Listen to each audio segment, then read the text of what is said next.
It's the eCommerce Master Plan Podcast, here to help you grow your e-commerce business faster and more efficiently by cutting through the hype to bring you inspiration and guidance from the e-commerce sector and beyond. Here's your host, Chloe Thomas. Hello, Masterplan World. Welcome to our latest podcast. As always, it's a pleasure to have you out there listening.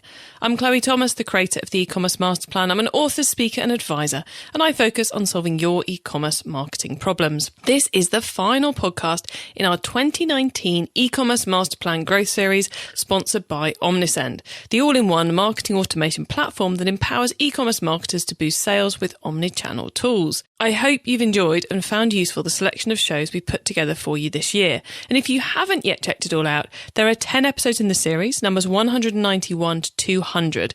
If you head over to ecommercemasterplan.com/podcast, you'll find links to all of them, as well as details of our top 10 most listened episodes of all time, which is another great way to start delving into the back catalogue. In today's show, it's just me.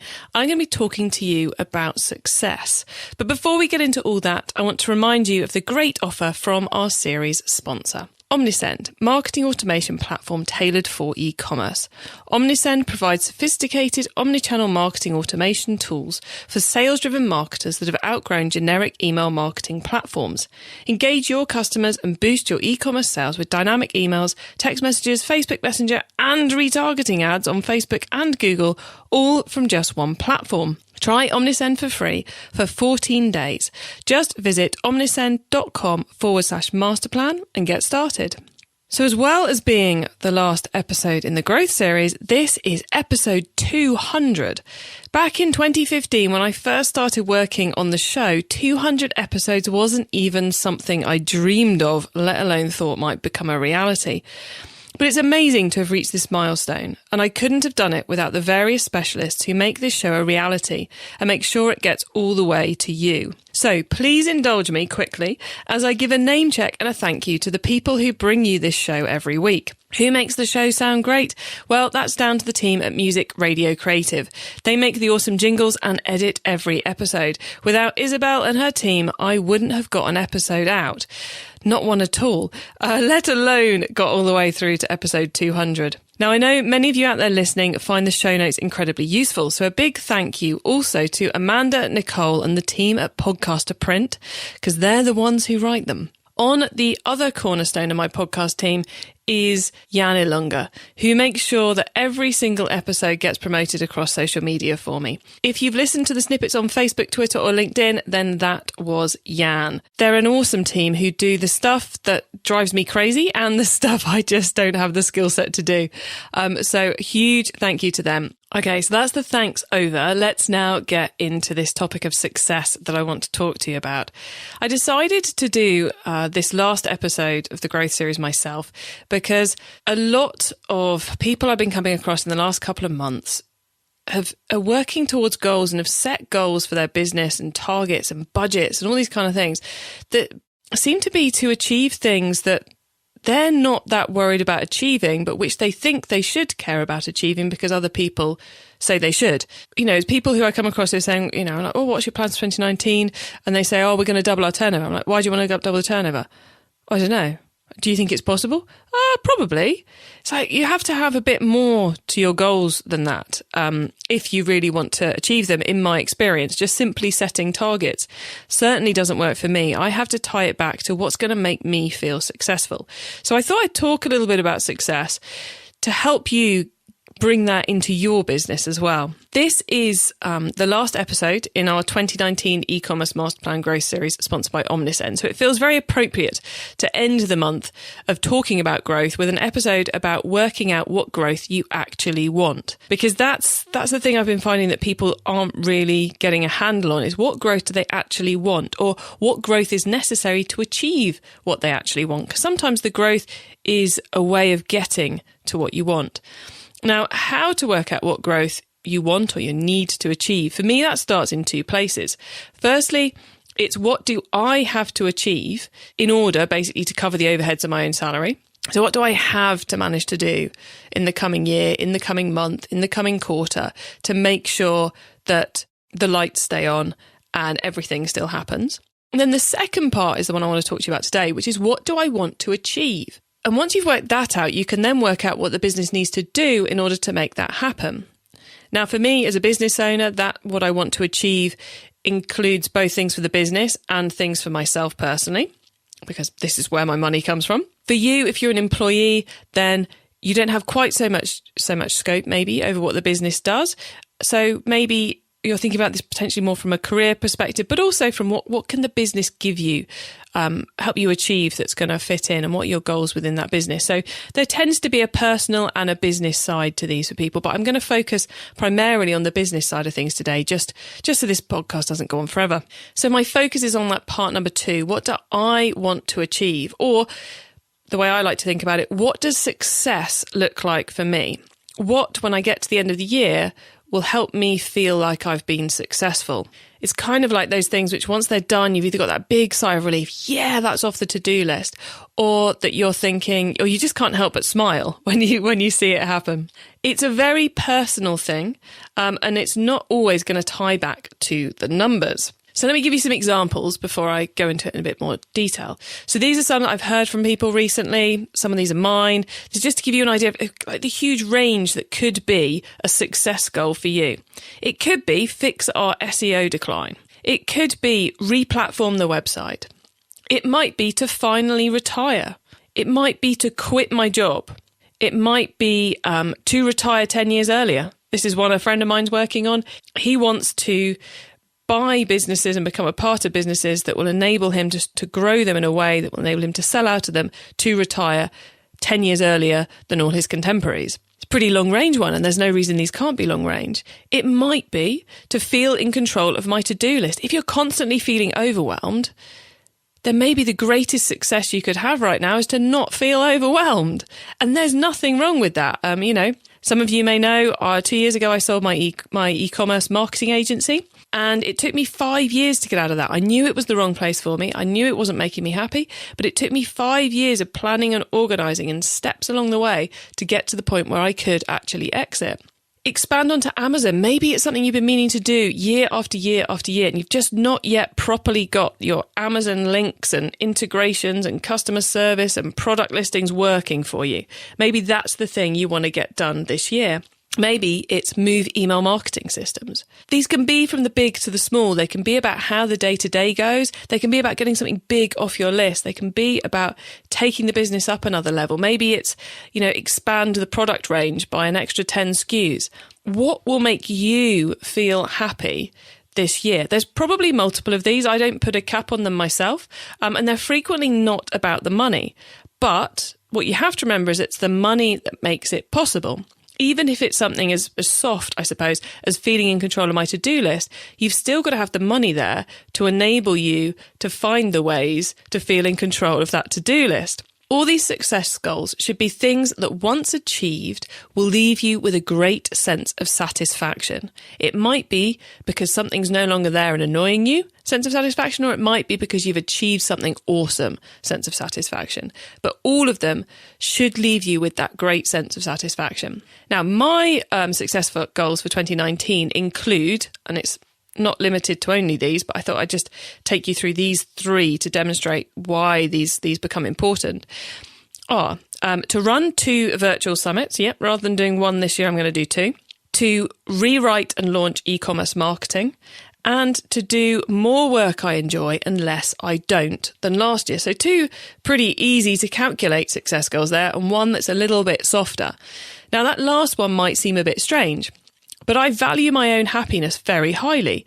I know after 12 years running businesses that the happier I am, the better the business operates, and thus the more profit that is made and the more I earn. It's a very hard one to drill into the numbers and the pounds and the pence and the budgets, but it is vital to me and the business having a successful year is the fact that I am doing less of the work I don't enjoy and more of the work that I do enjoy. And I say that as someone who, quite frankly, it's very rare I dislike what I'm doing in the business. Even from the point where I would say probably 90% of my time right now is spent on things I thoroughly enjoy doing. even though that's there, that's still one of my big success goals for this year, is to make sure I'm doing less of the work I dislike and more of the work I do to make me happier, because I know that will make the business better and therefore make everything better. The first two, let me just remind you what those are. They were to run 2 virtual summits and to rewrite and launch e-commerce marketing. They're a lot easier to add into the budget. I know what the costs are for them. I know how much it costs to run and market a virtual summit.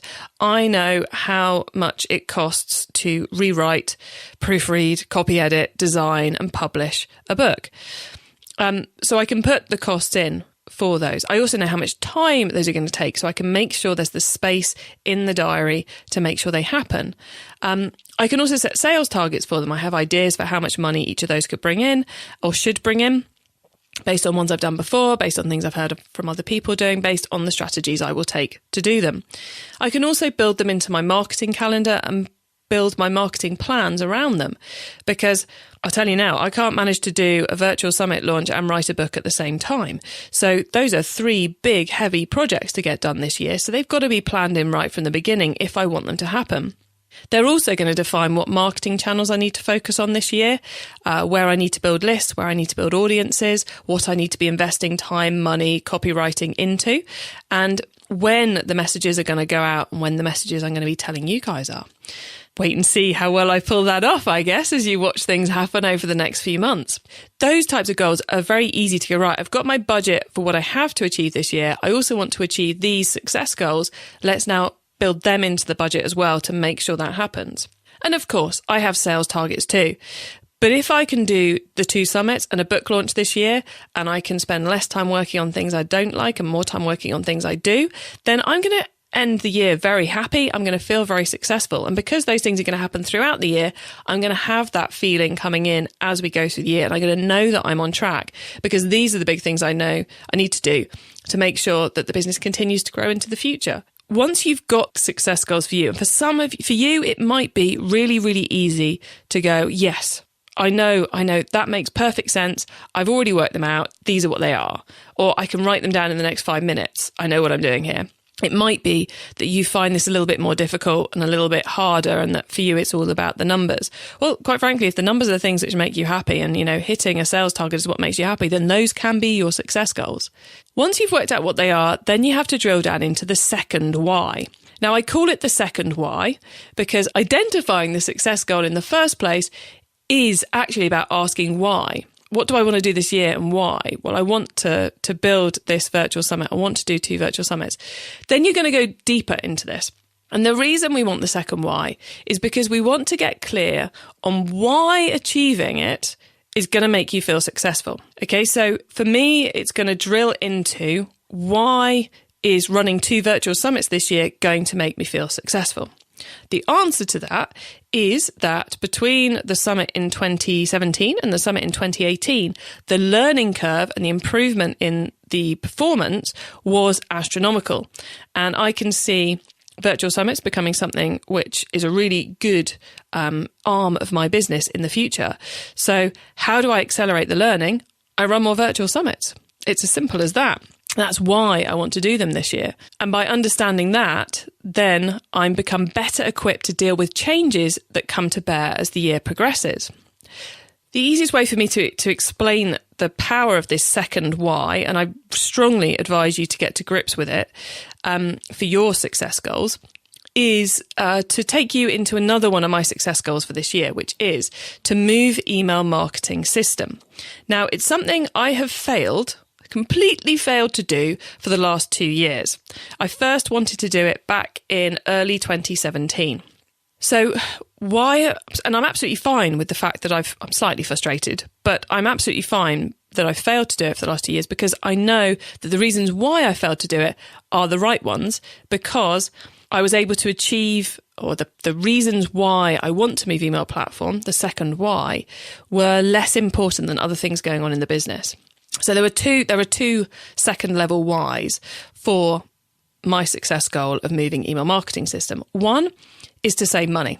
I'm currently on Infusionsoft. It costs me £200 a month, and I can easily halve that by moving to another platform while still retaining all the functionality I actually use. The second one is I want to be on a platform that an e-commerce business would use. And whilst we've had a couple of people on the show who use Infusionsoft, I would not recommend it as a choice for e-commerce. It's not built for the e-commerce market. And there are so many awesome platforms out there for e-commerce marketing, e-commerce email marketing specific at the moment, including the sponsor of this episode, Omnisend.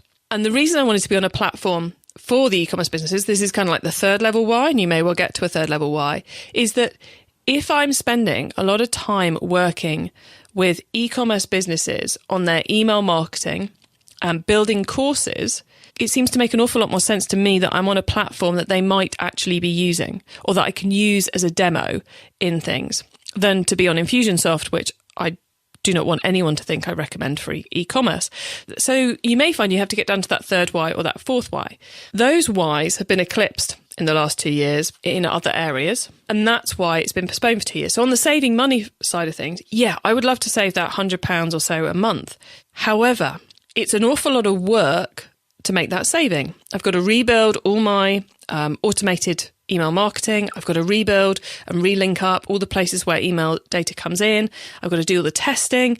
I've got to make sure all the graphics are right and all the rest of it. And knowing me, what I'm also going to do when I go through that process is to rewrite a lot of it too. So I know that's going to take me probably the equivalent of maybe a week and a half to actually do that. And to manage to ring fence a week and a half to do that is quite hard work. And then other projects come in that actually make money and make a lot more than £100 per month or £100 for that week and a half of effort. So for good reasons, I have delayed it over the years to focus on other elements of the business which actually would make a bigger difference to the bottom line. This year, the business has become much more efficient. So the time should be found, hopefully in the next 2 months, to actually make that move.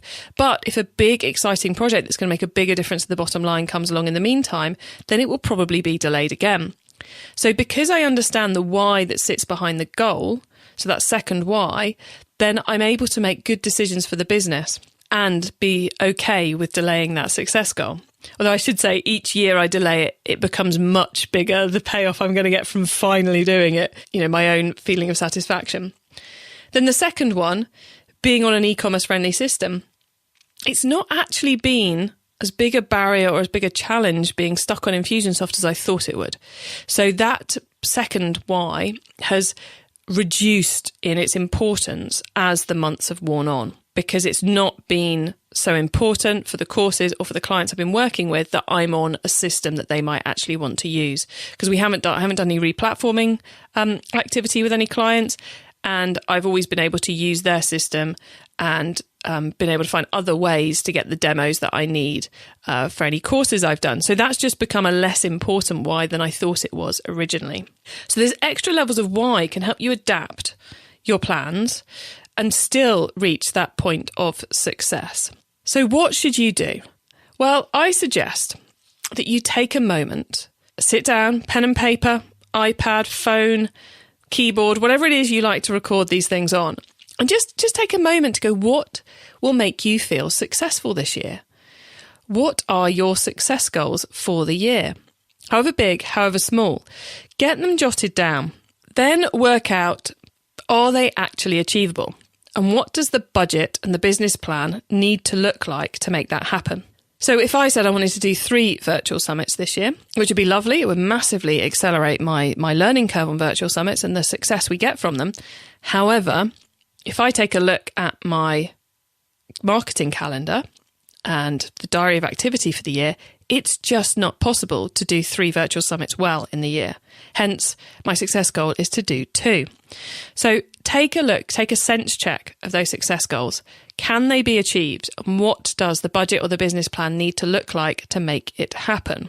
The ones you've managed to make sure are achievable in the coming year, take another look at them and work out what the second whys and maybe the third or fourth whys are around them. Why is that going to make you feel successful? What's the underlying reason?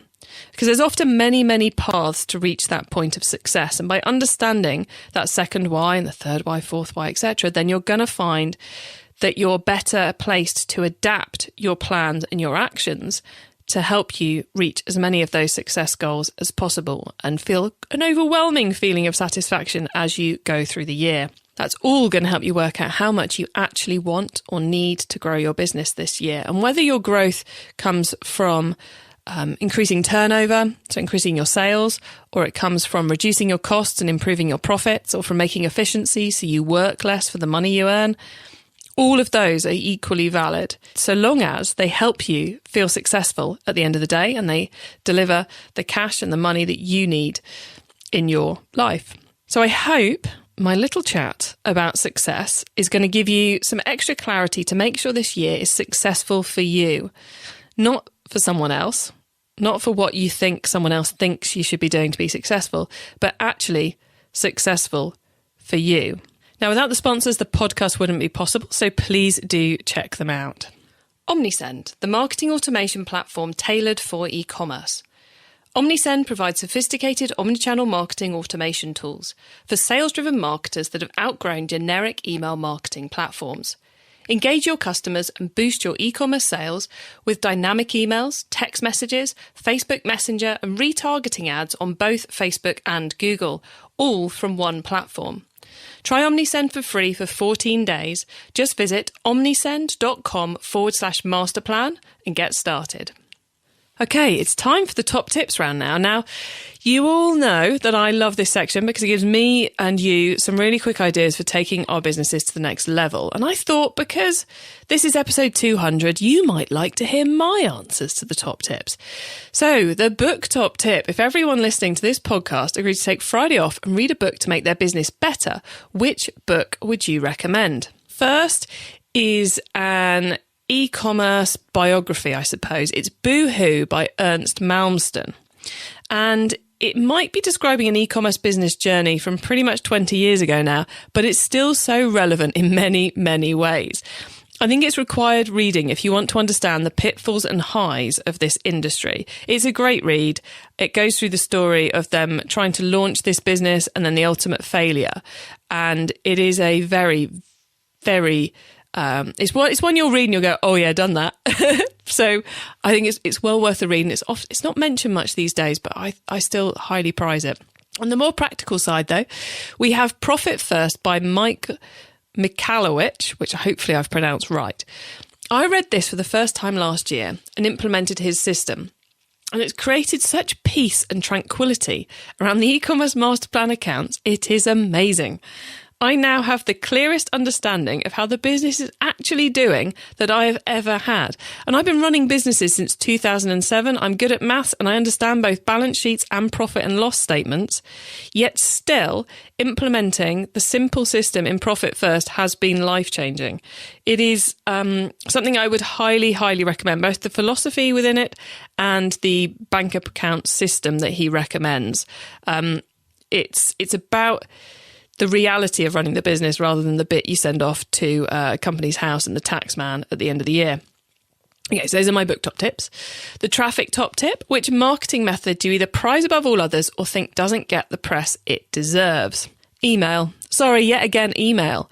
But too many businesses are paying it lip service at the moment. If you want it to work for you, you've got to get smart. Get the right tech, use it, actually use it. Don't just buy it and then only send one email per week to everybody. That is not going to cut it anymore. So then you also need to plan out your activity. Work out what messages you should be sending each week and who you should be sending them to and what automations are going to work for you. There's lots of testing. There's lots of trial and error. There's lots to be done, but it really will pay off. And if you've not got an e-commerce specific email system, you are doing too much work. In the last couple of weeks, I've been looking in depth into Omnisend, our sponsors, and Klaviyo, and a couple of others. And quite frankly, they make it so easy for you these days. It is streets ahead of what you could do just 18 months ago. So do go and get yourselves onto an e-commerce specific email system.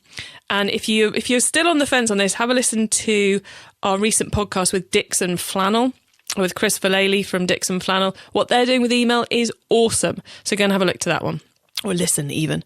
Okay, the tool top tip: maybe a collaboration tool, a social media plugin, a phone app, or just a way of working. Is there a cool little tool you use that makes you and your team more efficient from day to day? Again, I'm going to give you two. They're all about daily efficiency. So the first one is Streak for Gmail. Oh, I love this. If you're using Gmail for your emails, put Streak in. I use the free version and it operates as my sales CRM. So keeping track of who I'm talking to about what proposal and what stage it's all at and all the rest of it. This would be very useful, I would have thought, for an e-commerce business if you're managing wholesale, so you can keep your accounts in there and use that, or it could be used to manage suppliers as well and make sure you've got stock coming in, etc., etc. It also has, and this is the best bit, the simplest bit, but the best bit, a send delay feature. So you can set things to be sent next Monday at 3 p.m. if you want to, which means I can work on things when I want to work on them and send the messages out when I want to send the messages out. It is incredibly useful and I'm using it, I reckon, at least every half hour each day. Okay, and then the other one, I may be giving away too many secrets here. Okay, the other one is Acuity, Acuity, which I use for my calendar scheduling. So if you ever want to have a chat with me, you will undoubtedly get a link that's going to take you to Acuity and enable you to book in something into my diary. It saves me so much time trying to liaise with people because I can just send people the link, they can book in, pick a time that suits them, or reorganize a meeting as well. It also keeps my diary in order so I can focus on the right things on the right days. So I have multiple different calendars. So I have one calendar for booking, or one booking link for podcast recordings. I have another booking link for clients and another booking link for sales meetings. That means I can have a day of clients, a day of podcasts, and a day of sales, which makes me a hell of an awful lot more efficient. I don't do phone calls, I only do meetings, and Acuity with its link up to Zoom is absolute heaven. Okay, the growth top tip. If you met someone today who's focused on growing their e-commerce business from 100 orders per month to 1,000, what would be your number one tip for them? You could probably guess what I'm going to say now, but it is to keep optimizing. Bring some rigor into your marketing. Weekly and monthly reports that are minimalist. They tell you how things are so you can then go and research the why part. Quick and easy to create, but allow you to make your decisions to spend the next week, the next month focusing in the right places. Kill off what isn't working, double down on what is. It's that simple, and keep on testing. It's not complicated, but you have to work it. You have to keep making it improve if you are going to grow from 100 orders per month to 1,000. Okay, so that's it from me and this episode 200. If you haven't yet, please do check out the whole 2019 e-commerce master plan growth series sponsored by Omnisend, the all-in-one marketing automation platform that empowers e-commerce marketers to boost sales with omni-channel tools. There's stacks in the series to help you grow your business towards whatever it is that will make you successful this year. And if part of that includes improving your email marketing, then do check out our sponsors Omnisend. It's a super simple, super powerful platform. Well worth signing up for that free 14-day trial and having a poke around. You will find all the links and all the details about the Omnisend offer in the show notes that you will find via ecommercemasterplan.com/podcast. Thank you for listening. Thank you for helping me get to episode 200. It has been one serious journey, a lot of fun along the way, and I look forward to bringing you another 200 episodes over the coming years. Have a great week and keep optimizing. Thank you for listening to the e-commerce master plan podcast. Find out more at ecommercemasterplan.com.